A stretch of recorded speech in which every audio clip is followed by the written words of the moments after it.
안녕하세요.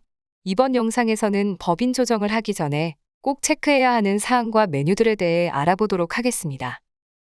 먼저 법인 조정을 하기 전에는 프로그램 업데이트가 최신 버전인지 반드시 확인해야 합니다. 신고 기간에는 개정된 내용을 업데이트를 통해 반영해주기 때문에 신고서를 작성하기 전에 프로그램이 최신 버전인지 확인 후 작업해 주시기 바랍니다. 그럼 가장 중요한 회사 기본사항 등록 메뉴를 보도록 하겠습니다. 메뉴는 기초사항 검토 탭에 위치해 있습니다. 구분은 0번 법인으로 선택되어 있어야 하며 1번 개인으로 설정되어 있다면 법인 조정이 아닌 개인 조정 모듈이 보이기 때문에 반드시 0번 법인으로 설정되어 있는지 확인해 주시기 바랍니다.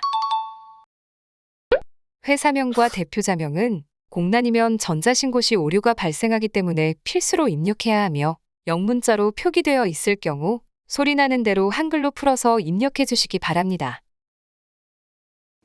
사업자 등록번호와 법인 등록번호는 잘못 입력할 경우 전자신고 시 오류가 발생할 수 있으므로 정확하게 입력해 주시기 바랍니다. 다음, 사업장 주소도 전자신고 시 필수 입력 항목이며 입력 시 사업장 세무서 코드, 지방세 법정동 코드와 지방세 행정동 코드가 자동 반영되기 때문에 법인세 신고뿐만 아니라 법인 지방소득세 전자신고 시 영향을 미치는 항목으로 반드시 입력해 주시기 바랍니다.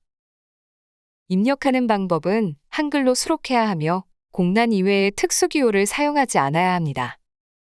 만약 아파트명 또는 단지명에 영문자로 표기된 부분이 있는 경우는 반드시 소리나는 대로 한글로 풀어서 입력해 주시기 바랍니다. 업종 코드는 단축키 F2로 조회하거나 물음표를 클릭해 선택도 가능하며 업종 코드를 알고 있다면 직접 코드 입력도 가능합니다. 만약 업종 코드가 여러 개라면 수익 금액이 가장 큰 주업종 코드를 선택하여 기재해 주시기 바랍니다. 국세환급금 계좌는 법인세 과세표준 및 세액신고서에 환급세액이 발생할 경우 활성화되며 해당 금액이 5천만 원 미만인 경우 새로 불러오기를 통해 반영할 수 있습니다.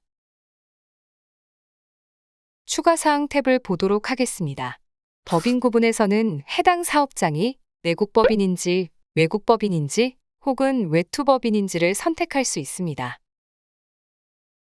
그리고 중소기업 여부란에는 중소기업과 비중소기업으로 구분되어 선택이 가능하고 비중소기업은 다시 중견기업, 상호출자 제한기업, 그 외 기업으로 분류되어 종류별 구분을 선택할 수 있습니다. 이렇게 종류별 구분까지 설정이 완료되면 1번 법인 구분부터 3번 종류별 구분은 법인세 과세표준 및 세액신고서 15번 종류별 구분에 반영됩니다. 여기서 중소기업 여부는 중요한 부분인데요. 0번 중소기업, 1번 비중소기업 설정에 따라 접대비 조정명세서의 접대비 한도나 연구 및 인력개발비 발생명세서의 공제율, 그리고 최저한세 조정계산서의 세율에도 영향을 미치기 때문에 정확하게 선택해 주시기 바랍니다. 다음은 표준재무제표 서식들에 대해서 보도록 하겠습니다. 서식은 표준대차대조표, 표준손익계산서, 표준원가명세서, 그리고 이익잉여금 처분계산서로 구성되어 있습니다.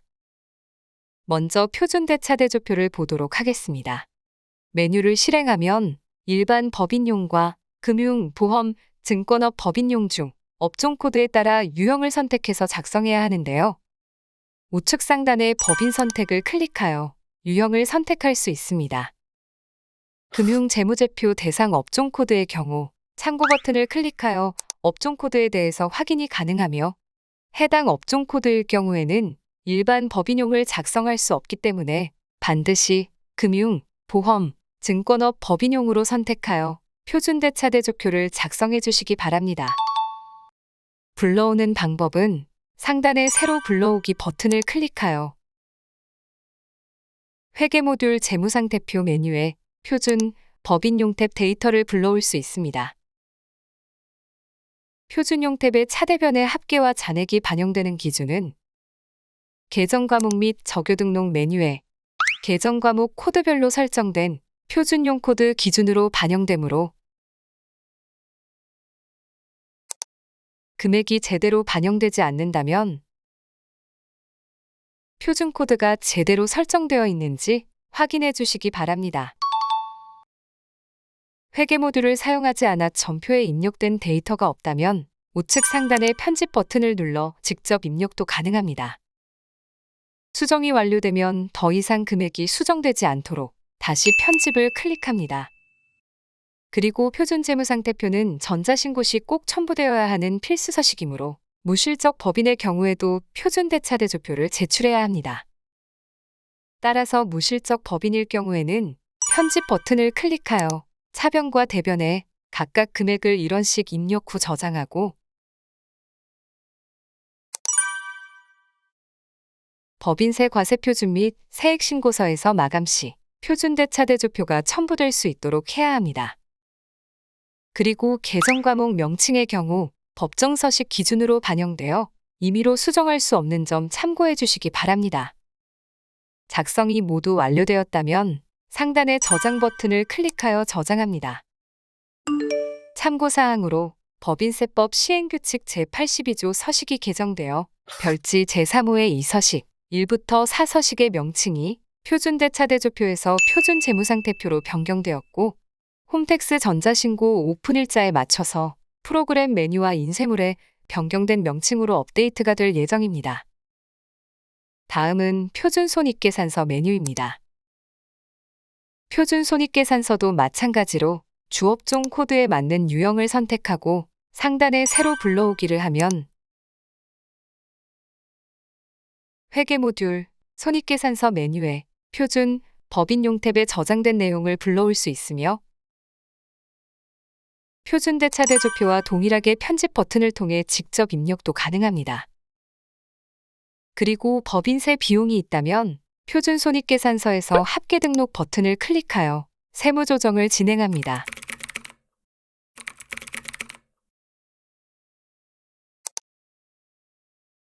이렇게 입력한 값은 소득금액 조정합계표에 자동으로 반영됩니다. 참고사항으로 표준손익계산서에서 법인세 과세표준 및 세액신고서를 마감 해제했는데도 표준손익계산서가 계속 마감되어 있다면 상단의 안내 메시지와 같이 법인세 과세표준 및 세액신고서뿐만 아니라 법인지방소득세 과표신고서가 마감 해제되어 있는지 확인해 주시기 바랍니다. 작성이 완료되면 저장 버튼으로 저장합니다. 다음은 표준원가명세서 메뉴를 알아보도록 하겠습니다.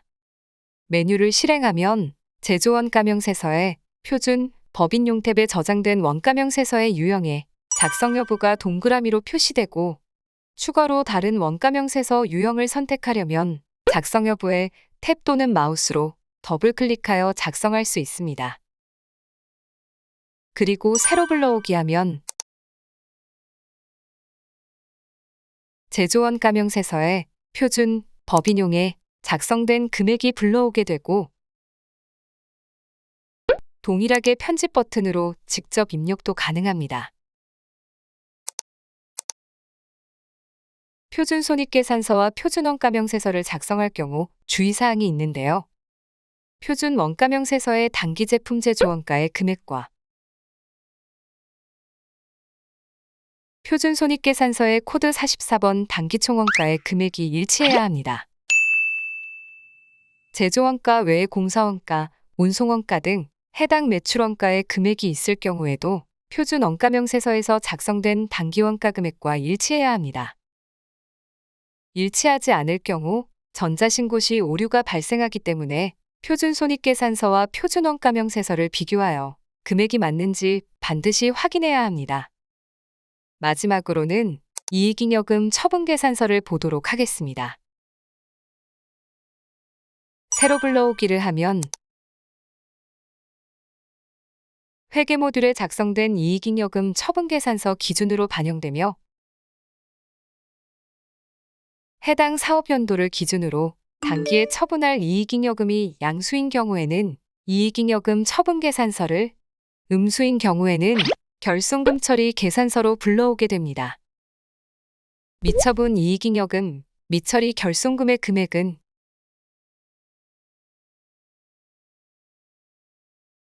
표준대차대조표의 381번 미처분 이익잉여금 또는 미처리 결손금과 금액이 일치해야 하고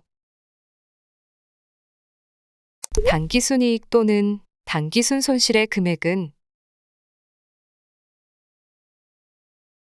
표준손익계산서의 단기순 손익 또는 단기순 손실 금액과 일치하는 경우에만 법인세 과세표준 및 세액신고서에서 정상적으로 마감이 가능하므로 이 부분을 반드시 확인해 주시기 바랍니다. 그리고 상단의 처분일 버튼으로 처분확정일을 입력하면 법인세 과세표준 및 세액신고서에서 새로 불러오기 시 19번 결산확정일이 자동으로 반영되며 해당 난을 입력하지 않을 경우에도 마감 시 오류가 발생하므로 이익잉여금 처분계산서 메뉴에 처분확정일을 입력해 주시기 바랍니다. 여기까지 표준재무제표 서식들에 대해서 알아보았는데요. 결산재무제표 메뉴에서 표준, 법인용의 금액이 조회가 되지만 법인 조정 모듈에서 불러오지 않을 경우 서비스 툴바의 조정 연동이 스마트A가 아닌 다른 프로그램으로 선택되어 있는지 확인해 주시기 바랍니다. 그리고 표준재무제표 서식들을 작성한 후에 회계 모듈에서 결산재무제표의 금액이 변경되었다면 반드시 다시 새로 불러오기로 재반영 후 저장해 주시기 바랍니다. 다음으로 중소기업 기준 검토표 메뉴를 보도록 하겠습니다.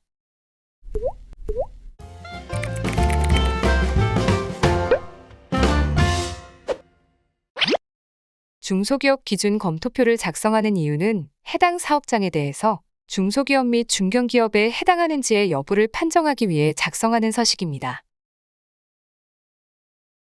회사기본사항 등록의 추가사항 탭에 중소기업 여부가 0번 중소기업으로 설정되어 있고 종류별 구분이 1번 중소기업, 3번 상장, 7번 협회 등록일 경우 중소기업 기준 검토표 서식의 중기업 적정 여부가 적 또는 소기업 적정 여부가 적으로 선택되어 해당 서식을 반드시 제출해야 합니다. 그리고 중소기업 여부가 1번 비중소기업, 비중소기업 구분이 0번 중견기업으로 설정되어 있고 종류별 구분이 2번 일반, 3번 상장, 7번 협회 등록일 경우 중소기업 기준 검토표 서식의 중견기업 적정 여부가 적으로 선택되어 해당 서식을 반드시 제출해야 합니다. 중소기업 기준 검토표는 표준재무제표와 수익금액 조정명세서 그리고 조정 후 수익금액 명세서를 먼저 작성한 다음 불러오기 해야 하며 새로 불러오기 하면 연두색 부분은 관련 서식에서 불러오기가 가능합니다. 먼저 중기업부터 보도록 하겠습니다. 사업요건의 사업수입 금액은 수익금액 조정명세서에서 조정 후 수익금액의 총합계금액이 불러오며 업종코드는 조정 후 수익금액 명세서에서 등록된 업종코드로 자동 반영됩니다. 만약 2개 이상의 사업을 겸용하는 경우에는 사업수입 금액이 큰 사업을 주된 사업으로 하여 기재해야 합니다. 규모 요건은 매출액과 자산총액을 동시에 충족해야 하며 매출액은 표준 손익계산서에서 불러옵니다. 현재 매출액이 94억 6,819만 121원이기 때문에 소수점 둘째 자리인 100만 원 단위가 반올림되어 94.7억 원으로 표시됩니다. 업종코드 기준으로 중소기업 시행령 별표 1에 컴퓨터 제조업의 평균 매출액 규모 기준은 1,000억 원 이하이므로 조건에 충족되며 자산총계는 표준대차대조표에 금액이 반영되어 35억 8,200, 6만 3,591원으로 소수점 둘째 자리인 100만 원 단위가 반올림되지 않으므로 35.8억 원으로 반영되어 자산총액이 5천억 미만입니다. 해당 사업장은 2가지 요건 모두 충족하므로 적합여부는 적합으로 반영되게 됩니다. 소기업의 경우에도 동일하게 표준 손익계산서에 매출액이 반영되며 조정 후 수익금액 명세서의 업종코드로 중소기업 기본법 시행령 별표 3의 평균 매출액 규모 기준으로 적합여부가 판단됩니다. 그 외에 적합여부 항목은 사용자가 직접 판단해 주시기 바랍니다. 이렇게 작성된 서식 기준으로 불러오기도 가능하지만 직접 수정도 가능하며 각 기준에 따라 적합 여부와 부적합 여부로 구분하여 정확하게 표시해야 합니다. 중기업과 소기업의 적정 여부라는 작성 방법을 참고하게 되면 중기업의 적정 여부가 적일 경우 사업 요건, 규모 요건, 독립성 요건의 적합 여부가 적합으로 동시에 충족되거나 유예기간이 충족되는 경우에만 적합으로 표시하고 부적합 또는 공란으로도 작성이 가능합니다. 소기업의 적정 여부가 적으로 되어 있는데 중기업의 적정 여부가 적이 아닐 경우 전자신고 시 오류가 발생하게 됩니다. 마지막으로 중견기업의 경우에는 새로 불러오기로 불러올 경우 중견기업의 적정 여부와 적합 여부는 회사기본사항 등록 추가사항 탭의 중소기업 여부가 1번 비중소기업이며 비중소기업 구분이 0번 중견기업으로 설정되어 있을 경우에는 모두 적합으로 반영됩니다. 중소기업 기준 검토표는 자기검증용 검토서식이 존재합니다.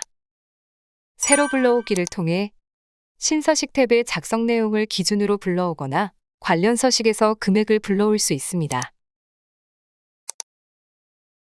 여기까지 법인 조정 전 체크해야 할 메뉴들에 대해서 알아보았습니다. 감사합니다.